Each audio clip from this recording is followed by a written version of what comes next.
कहानी शुरू होती है न्यूयॉर्क सिटी से, जहां 4 लोग अपनी अपनी फील्ड के बेस्ट माइंड्स हैं, लेकिन जिंदगी के मामले में बिल्कुल नॉर्मल। इनको अभी अंदाजा भी नहीं होता कि कुछ हाई दिनों में ये लोग दुनिया के सबसे यूनिक सुपर हीरोज बनने वाले हैं।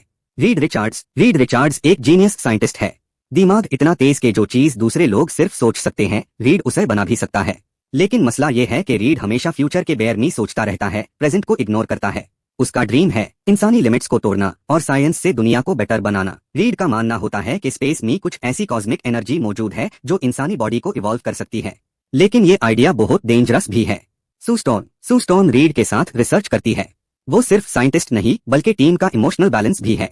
जहां रीड सिर्फ लॉजिक देखता है, सू वहां इंसानी कॉन्सिक्वेंसेस भी सोचती है। सू रीड को पसंद करती है, लेकिन रीड का हमेशा काम में डूबा रहना उनके रिलेशनशिप में डिस्टेंस पैदा करता रहता है। सू का रोल सिंपल है, अगर हम साइंस यूज कर रहे हैं तो जिम्मेदारी के साथ। जॉनी सू का छोटा भाई है, बिल्कुल अपोजिट नेचर, ज्यादा सीरियस नहीं, थोड़ा शो ऑफ, रिस्क लेने का शौकीन। जॉनी का सपना साइंटिस्ट बनना नहीं बल्कि हीरो टाइप लाइफ जीना है। यूज लगता है कि जिंदगी एक एडवेंचर है। वो हमेशा कहता है लाइफ बोरिंग नहीं होनी चाहिए, ब्लास्ट होनी चाहिए। बेन ग्रिम रीड का पुराना दोस्त है, दोनों बचपन से साथ है।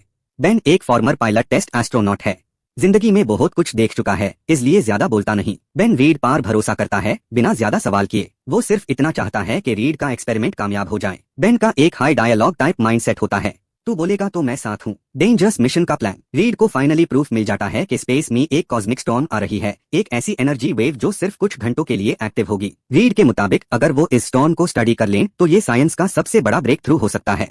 सू मना करती है, गवर्नमेंट भी मना करती है, लेकिन रीड कहता है अगर हमने ये चांस मिस कर दिया तो शायद दोबारा कभी ना मिले। जॉनी एक्साइटेड होता है, बेन रीड पर ट्रस्ट करता है। आखिरकार चारों मिलकर स्पेस मिशन पार जाने का फैसला कर लेते हैं बिना फुल अप्रूवल के। स्पेस का सफर, स्पेस में सब कुछ ठीक चल रहा होता है, शिप स्मूथली मूव कर रही होती है। जॉनी मजाक कर रहा होता है, सू इंस्ट्रूमेंट्स चेक कर रही होती है, बेन कंट्रोल्स संभल रहा होता है। लेकिन अचानक कॉस्मिक स्टॉर्म एक्सपेक्टेड टाइम से पहले आ जाती है। शिप के सिस्टम्स फेल होने लगते हैं, एनर्जी शील्ड्स कमजोर हो जाते हैं। रीड चिल्लाता है कि शिप को वापस मोड़ दो, लेकिन अब बहुत देर हो चुकी होती है। वो लम्हा जो सब कुछ बादल देता है। कॉस्मिक एनर्जी शिप को हिट करती है, व्हाइट और ब्लू लाइट हर जगह पाई जाती है। चारों लोग डायरेक्ट एक्सपोजर में आ जाते हैं। रीड को लगता है जैसे उसकी बॉडी रबर की तरह पुल हो रही हो। सू की आंखों के सामने सब ब्लर हो जाता है। जॉनी का टेम्परेचर अचानक बहुत हाई हो जाता है। बेन की स्किन पठार जैसी सख्त होने लगती है। और फिर ब्लैकआउट। वापस जमीन पर जब चारों को होश आता है, वो एक सीक्रेट मेडिकल फैसिलिटी में होते हैं। डॉक्टर्स कंफ्यूज होते हैं, मशीन्स अजीब रीडिंग्स शो कर रही होती है। रीड उठकर खुद को संभालने की कोशिश करता है और उसका हाथ नॉर्मल से 3 गुना लंबा हो जाता है। सब शॉक में आ जाते हैं। सू घबराकर पीछे होती है और अचानक गायब हो जाती है। जॉनी के जिस्म से हीट निकल रही होती है। बेन अपनी तरफ देखता है और चिल्लाता है, उसका पूरा जिस्म रॉक मॉन्स्टर जैसा बन चुका होता है। सच का सामना। यहाँ पर चारों को समझ आता है कि हम नॉर्मल नहीं रहे। बेन सबसे ज्यादा टूट जाता है। वो शीशा देखकर कहता है, रीड क्यों मुझे ये क्या बना दिया। रीड गिल्ट में चला जाता है। सू इमोशनल होती है। जॉनी पहली बार सीरियस हो जाता है और यही पार फैंटास्टिक 4 की असल शुरुआत होती है। लेकिन अभी ये सिर्फ पावर्स नहीं, ये एक बहुत बड़ी जिम्मेदारी है, जहां सिर्फ पावर्स मिलना ही मसला नहीं होता बल्कि इन पावर्स को संभालना असल चैलेंज बन जाता है। सीक्रेट फैसिलिटी का अंदर का सच। फैसिलिटी में डॉक्टर्स और साइंटिस्ट्स रीड को बताते हैं कि इनके डीएनए स्ट्रक्चर में परमानेंट चेंजेस आ चुके हैं। नॉर्मल ट्रीटमेंट काम नहीं कर रही होती, मशीन्स शो कर रही होती है कि इनके सेल्स अब ह्यूमन प्लस कॉस्मिक एनर्जी का मिक्स बन चुके हैं। रीड शॉक में होता है, लेकिन साइंटिस्ट वाला दिमाग काम करता रहता है। वो कहता है अगर साइंस ने हमें बदला है तो साइंस हाय हमें संभालना सिखाए जियाए। रीड रिचार्ड्स कंट्रोल की कोशिश। रीड अपनी पावर्स टेस्ट करता है, हाथ लंबा होता है, पैर ट्विस्ट हो जाता है, बॉडी रबर जैसी बेंड होती है। शुरू में कंट्रोल नहीं होता, कभी ज्यादा स्ट्रेच कभी बैलेंस ऑफ। रीड रियलाइज करता है कि इमोशन का डायरेक्ट लिंक पावर्स से है। जितना ज्यादा स्ट्रेस उतनी ज्यादा इंस्टेबिलिटी। वो अपने ऊपर एक्सपेरिमेंट्स स्टार्ट करता है, सेंसर्स, सूट्स, कैलकुलेशंस, सब कुछ। सू स्टॉर्म दिखना और गायब होना। सू की पावर सबसे ज्यादा कंफ्यूजिंग होती है, कभी वो बिल्कुल गायब हो जाती है, कभी सिर्फ आधी विजिबल होती है। एक इमोशनल सीन में सू गुस्से में होती है और पूरी फैसिलिटी के सामने इनविजिबल हो जाती है। बाद में वो डिस्कवर करती है कि वो सिर्फ गायब ही नहीं होती बल्कि फोर्स फील्ड्स भी बना सकती है, इनविजिबल वॉल्स। सू के लिए ये पावर एक ब्लेसिंग भी है और कर्स भी। वो कहती है अगर मैं दिख नहीं रही तो क्या मैं वाकई एग्जिस्ट करती हूँ। जॉनी स्टॉर्म मजाक से डेंजर तक। जॉनी सबसे पहले अपनी पावर एंजॉय करता है। वो फ्लेम ऑन करता है, हवा में उड़ता है, वॉल्स से बाउंस करता है। लेकिन एक दिन प्रैक्टिस के दौरान वो कंट्रोल लूज कर देता है। आग इतनी तेज होती है कि सिस्टम ओवरहीट हो जाता है। जॉनी घबरा जाता है, चिल्लाता है, मेन बैंड नहीं कर पा रहा। रीड मुश्किल से उसकी फ्लेम्स कूल करता है। उस दिन जॉनी को समझ आता है कि ये गेम नहीं, बेन ग्रिम सबसे ज्यादा दर्द। बेन का केस सबसे पेनफुल होता है। उसकी बॉडी पूरी तरह स्टोन लाइक बैन चुकी होती है। वो नॉर्मल चीजें महसूस नहीं कर सकता, ना टच ना कंफर्ट। बेन शीशा तोड़ देता है गुस्से में। वो कहता है तुम सब ठीक हो जाओगे, मैं कभी नॉर्मल नहीं बन सकता। वो अपनी गर्लफ्रेंड से मिलने जाता है, लेकिन वो उसे देखकर डर जाती है। ये मोमेंट बेन को अंदर से तोड़ देता है। दुनिया को पता चल जाता है, फैसिलिटी का डेटा लीक हो जाता है। मीडिया में खबर फैल जाती है, 4 लॉग स्पेस एक्सपेरिमेंट के बाद म्यूटेंट बन गए। न्यूज चैनल्स, सोशल मीडिया, हर जगह एक ही बात। कुछ लोग कहते हैं ये हीरोज है, कुछ कहते हैं ये मॉन्स्टर्स है। गवर्नमेंट प्रेशर में आ जाती है। वो चाहते हैं कि फैंटास्टिक 4 को कंट्रोल में रखा जाए, एक शैडो में छुपा दुश्मन। इसी दौरान एक मिस्टीरियस फिगर इन सबको ऑब्जर्व कर रहा होता है। उसका नाम अभी रिवील नहीं होता, लेकिन वो कॉस्मिक एनर्जी पार काम कर रहा होता है अकेला। वो कहता है अगर इन्हें पावर्स मिल सकती है तो मुझे क्यों नहीं। ये बंदा सिर्फ देख नहीं रहा, वो प्लान कर रहा होता है। टीम का पहला रियल टेस्ट। एक दिन सिटी में एक बड़ा एक्सीडेंट हो जाता है, ब्रिज कोलैप्स होने वाला होता है। रीड डिसाइड करता है कि अब चुप रहना पॉसिबल नहीं। वो कहता है अगर हम पावर्स को हाइड करते रहे तो ये वेस्ट है। चारों पहली बार पब्लिक में आते हैं। रीड अपनी स्ट्रेचिंग से ब्रिज सपोर्ट करता है। सू फोर्स फील्ड बनाकर लोगों को प्रोटेक्ट करती है। जॉनी फायर से मशीनरी को पावर देता है। बेन अपनी स्ट्रेंथ से हैवी व्हीकल्स संभलता है। लॉग शॉक में होते हैं लेकिन जिंदा रहते हैं।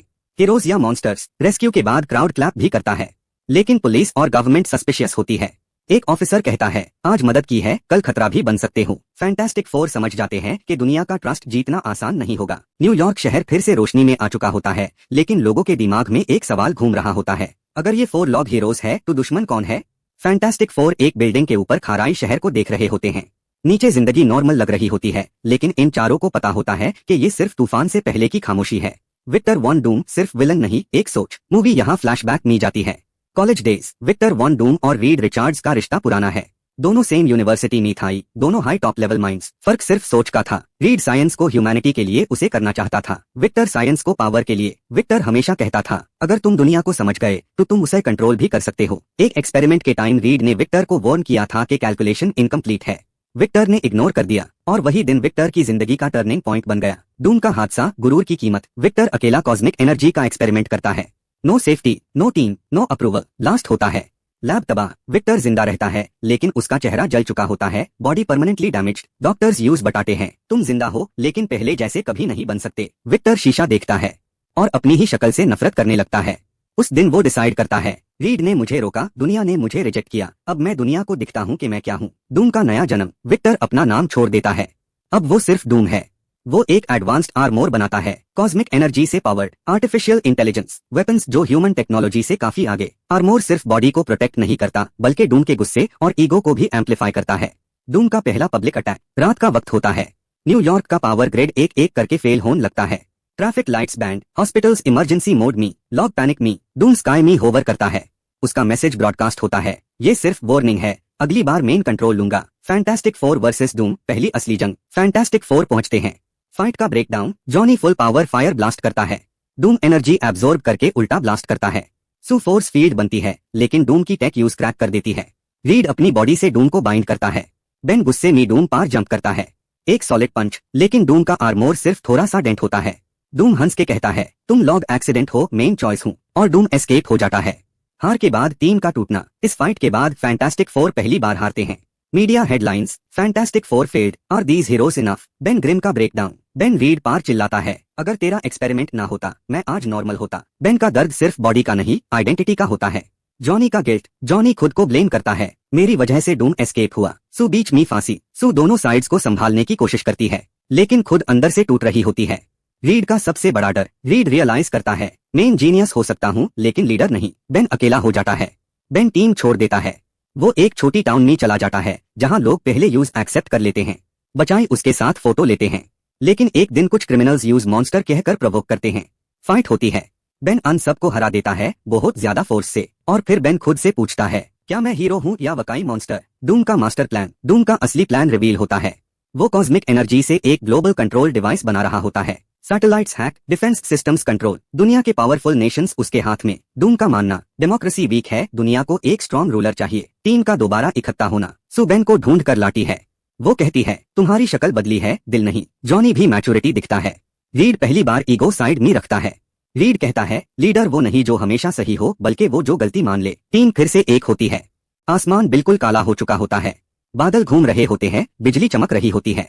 न्यूयॉर्क शहर के ऊपर एक अजीब सी कॉस्मिक एनर्जी की लेयर बैंड चुकी होती है। लोग अपने घरों से बाहर निकलकर ऊपर देख रहे होते हैं जैसे कोई क़यामत आने वाली हो। न्यूज चैनल्स चीख रहे होते हैं, unknown threat detected, world security systems compromised, और इस सब के बीच एक ही नाम हर जगह रिपीट हो रहा होता है, डूम। डूम का ग्लोबल कंट्रोल प्लान दुनिया घुटनों पर। विक्टर वॉन डूम अपनी फाइनल डिवाइस एक्टिवेट कर चुका होता है। ये सिर्फ एक मशीन नहीं होती बल्कि एक नेटवर्क होता है जो मिलिट्री सैटेलाइट्स कंट्रोल करता है, मिसाइल्स को लॉक कर देता है, power grids, internet, defence systems सब उसके हाथ में आ जाते हैं।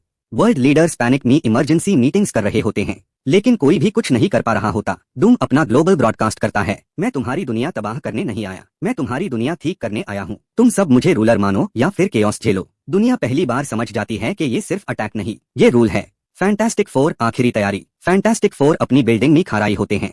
इस बार कोई मजाक नहीं, कोई शो ऑफ नहीं, सिर्फ जिम्मेदारी। Read Richards. रीड अपने सारे कैलकुलेशंस देख रहा होता है। उसे पता होता है कि डूम का आर्मोर डायरेक्टली कॉस्मिक एनर्जी से पावर्ड है। उसे सिर्फ एक तरीका दिखाई देता है, ओवरलोड। लेकिन ओवरलोड का मतलब होता है जो भी करेगा वो शायद वापस ना आए। रीड ये बात किसी को नहीं बताता। सू स्टॉर्म इमोशनल कोर। सू को पता होता है कि इस फाइट में सिर्फ पावर काम नहीं करेगी, वो टीम को इमोशनली जोड़ कर रखती है। सू कहती है, आज हम हीरोज बनने नहीं जा रहे, आज हम इंसान बनकर लड़ने जा रहे हैं। जॉनी स्टॉर्म मैच्योरिटी का लम्हा। जॉनी पहली बार बिल्कुल सीरियस होता है। वो कहता है, अगर आज मेन फ्लेम ऑफ हो गया तो कम अज कम किसी और की जिंदगी रोशन होगी। ये लाइन दिखाती है कि जॉनी अब सिर्फ फन लवर नहीं रहा। Ben Grimm acceptance. बेन अपने आप को शीशे में देखता है। इस बार नफरत नहीं होती। वो कहता है, मैं जो हूँ वो ही हूँ, और अगर इसी जिस्म से दुनिया भाग सकती है तो मुझे कोई प्रॉब्लम नहीं। फाइनल बैटल का आगाज। फैंटास्टिक फोर डूम के सेंट्रल टावर पार पहुंचते हैं। टावर के गार्ड एनर्जी शील्ड होती है। Fight breakdown. सू अपनी फुल पावर से शील्ड में ओपनिंग बनती है। रीड अपनी बॉडी स्ट्रेच करके सिस्टम्स डिसेबल करता है। जॉनी एरियल अटैक करता है, डूम के ड्रोन्स डिस्ट्रॉय करता है। बेन ग्राउंड पार डूम के रोबोट्स को तोड़ता चला जाता है। पूरा शहर एक बैटलफील्ड बन चुका होता है। Doom versus fantastic four 1-on-1। आखिरकार डूम खुद सामने आता है। डूम रीड को देखकर कहता है, अगर तुम उस दिन मेरी बात मान लेते तो आज मैं और तुम एक साथ यहाँ खड़ाई होते। रीड जवाब देता है, साइंस बिना इंसानियत के सिर्फ तबाही होती है। फाइट ब्रूटल होती है। डूम सू के फोर्स फील्ड को तोड़ देता है। जॉनी डूम की एनर्जी से जमीन पर गिर जाता है। बेन और डूम की direct fist to fist fight होती है। बेन पूरी स्ट्रेंथ लगा देता है, लेकिन डूम एफआईआर भी ओवर पावर करता है। रीड का छुपा हुआ प्लान। रीड फाइनली अपना प्लान रिवील करता है। डूम की डिवाइस को ओवरलोड करने के लिए किसी को अंदर से मैन्युअली स्टेबलाइज करना होगा, और जो भी करेगा वो कॉस्मिक एनर्जी में खुद एब्जॉर्ब हो सकता है। सू समझ जाती है। वो रीड का हाथ पकड़कर कहती है, तुम ये नहीं कर सकते। रीड हल्की सी स्माइल देता है, तुम्हारे बिना दुनिया इनविजिबल हो जाएगी। कुर्बानी का लम्हा। रीड डिवाइस के कोर में चला जाता है। एनर्जी स्पाइक होती है। सू रोटी हुई अपना फोर्स फील्ड उसके गर्ड बना लेती है ताकि ओवरलोड थोड़ा स्लो हो जाए। जॉनी अपनी फुल फ्लेम डूम पार छोड़ देता है। बेन डूम को पाकर कर जमीन में दबा देता है। डूम चिल्लाता है, तुम मुझे नहीं रोक सकते। रीड लास्ट मोमेंट में कहता है, हम रूल करने नहीं आए, हम प्रोटेक्ट करने आए हैं। बूम। जंग के बाद की खामोशी। स्काई क्लियर हो जाता है। पावर सिस्टम्स वापस आ जाते हैं। डूम की डिवाइस तबाह हो चुकी होती है। रीड गायब होता है। सू टूट चुकी होती है। जॉनी चुप होता है। बेन सिर्फ आसमान देखता रहता है। वर्ल्ड न्यूज कहती है, फैंटास्टिक फोर ने दुनिया बचा ली, लेकिन एक कीमत के साथ। न्यूयॉर्क फिर से नॉर्मल लग रहा होता है, लेकिन हर चीज के अंदर एक खालीपन है। डूम का खतरा खत्म हो चुका है, लेकिन फैंटास्टिक फोर का एक हिस्सा गायब है। दुनिया का रिएक्शन। न्यूज चैनल्स कह रहे होते हैं, फैंटास्टिक फोर ने दुनिया बचा ली, लेकिन अपने लीडर को खो दिया। लॉग कैंडल्स जला रहे होते हैं। बिल्डिंग्स पर रीड रिचार्ड्स की तस्वीर लगी होती है। बचाई कहते हैं, वो रबर वाला अंकल हीरो था। रीड रिचार्ड्स अब सिर्फ एक साइंटिस्ट नहीं, लेजेंड बन चुका होता है। सू स्टॉर्म दर्द जो दिखाई नहीं देता। सू अपनी बिल्डिंग के बालकनी में खड़ी होती है। शहर नीचे चल रहा होता है, लेकिन सू के लिए सब रुक चुका होता है। वो अपनी इनविजिबिलिटी पावर यूज करती है, लेकिन इस बार किसी से छुपने के लिए नहीं, अपने दर्द से भगने के लिए। सू कहती है, तुम कहते था मैं इनविजिबल हूँ, पर तुम्हारे बिना सब कुछ खाली है। सू अपनी पावर्स पहली बार इमोशनली अनस्टेबल महसूस करती है। फोर्स फील्ड्स वीक होने लगते हैं। ये दिखता है कि रीड सिर्फ लीडर नहीं, सू की इमोशनल एंकर भी था। जॉनी स्टॉर्म गिल्ट से ग्रोथ तक। जॉनी पहले जैसा नहीं रहा। No jokes, no show off. वो ट्रेनिंग करता रहता है, अपनी फ्लेम्स को और कंट्रोल करता है। जॉनी एक जगह कहता है, अगर मैं उस दिन ज्यादा स्ट्रांग होता शायद रीड को जाना ना पड़ता। यही से जॉनी का रियल हीरो आर्क कंप्लीट होता है। वो समझ जाता है कि हीरो बनना मतलब स्पॉटलाइट नहीं, जिम्मेदारी होती है। बेन ग्रिम मॉन्स्टर से प्रोटेक्टर तक। बेन लॉग ऑन के बीच ओपनली रहना शुरू करता है। वो छोटे शहरों में मदद करता है। फ्लड्स, एक्सीडेंट्स, हर जगह लोग अब यूज मॉन्स्टर नहीं कहते, बल्कि कहते हैं, ये तो हमारा प्रोटेक्टर है। एक बच्चा बेन से पूछता है, अंकल आप दर्द महसूस नहीं करते? बेन मुस्कुराता है, दिल से होता है बेटा, जिस्म से नहीं। बेन फाइनली अपनी शक्ल को एक्सेप्ट कर लेता है। डूम का अंजाम एंड जो अधूरा है। डूम जिंदा होता है, लेकिन बुरी तरह इंजर्ड। गवर्नमेंट यूज एक ऑफ वर्ल्ड प्रिजन में लॉक कर देती है। डूम अकेला एक अंधेरी जगह में बैठा होता है। वो धीरे से कहता है, रीड रिचार्ड्स, तुम जीत गए, लेकिन साइंस कभी नहीं मारती। स्क्रीन पर एक छोटी सी कॉस्मिक स्पार्क चमकती है।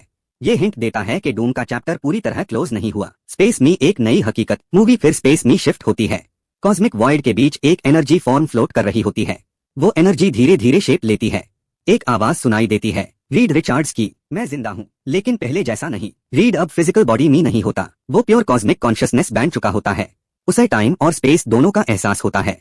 वो कहता है, मेरा काम अभी खत्म नहीं हुआ। रीड का आखिरी फैसला। रीड को चॉइस मिलती है, वापस आओ लेकिन दुनिया को खतरा हो, या डोर रहो और यूनिवर्स बैलेंस में रहे। रीड अपनी टीम को देखता है, सू, जॉनी, बेन, सब स्ट्रांग हो चुके हैं।